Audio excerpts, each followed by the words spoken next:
Welcome to Food Tip Wednesday, where you get to watch me handle meat on camera and make really inappropriate jokes. I'm so sorry if that offended you. I hope that was funny. Please don't run away. Please, please.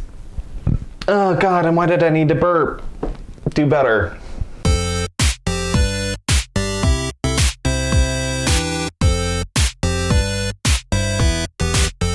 Hey everybody, welcome to Food Tip Wednesday, where I forget what the name of my own feature is. Whether you're a single person or supporting an entire family, planning out the meals for your week can make life a lot easier and also save you some money in the bank. What I have here is a giant, about 6.5, 7 pound eye round. It's the entire eye round, and this is a type of cut of beef. Now, the awesome thing about getting an entire eye round is that you can use it in a couple different applications. And that's really the focus of today's Food Tip Wednesday. Now, if you were to go out to the store, you could get, an eye round roast, you could get stew meat, or you could even get eye round steaks. But more than likely, those are gonna cost more than it would if you were to buy multiple pounds of it all in one cut. For example, this one I was able to get for less than $5 a pound, which is a really good deal. And what I'm able to do is butcher it here myself for whatever I want to plan out for the week. So what I'm actually going to do today is I'm going to go ahead and divide this eye round into multiple applications. So I'm going to make a few eye round steaks.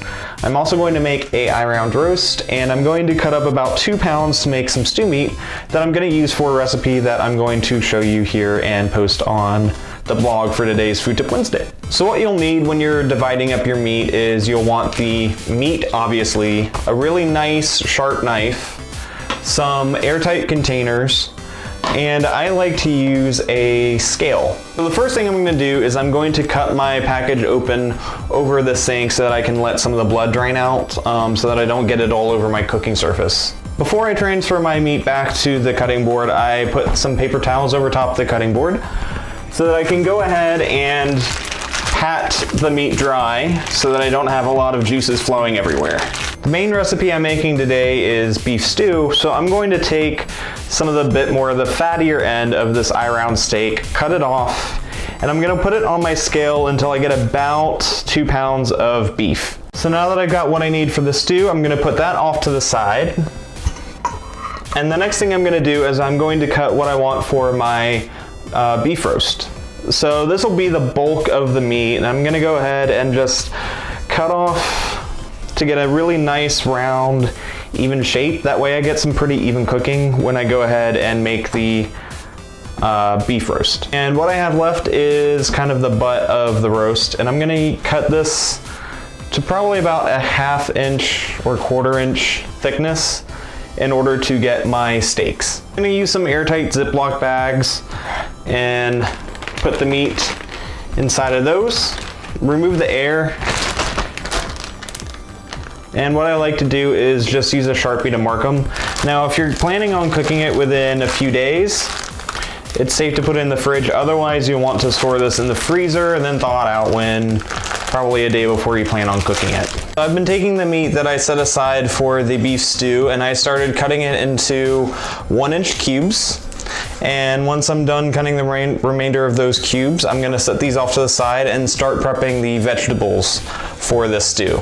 And the nice thing about this one is that since we're using a little bit of a leaner cut, it's only gonna take about 2 to 3 hours in order for the entire stew to cook.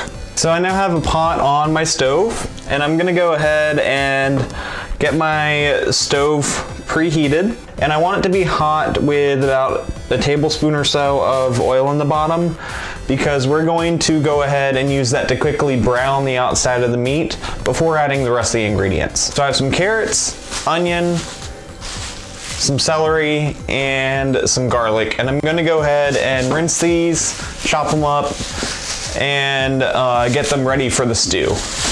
So now that our pot is nice and hot, we're gonna take the beef and add it into the pot. And we're just gonna cook this for about 4 or so minutes until the outside of the beef is cooked. So now that it's been about 4 to 5 minutes, we're gonna go ahead and take our vegetables and add those into the meat.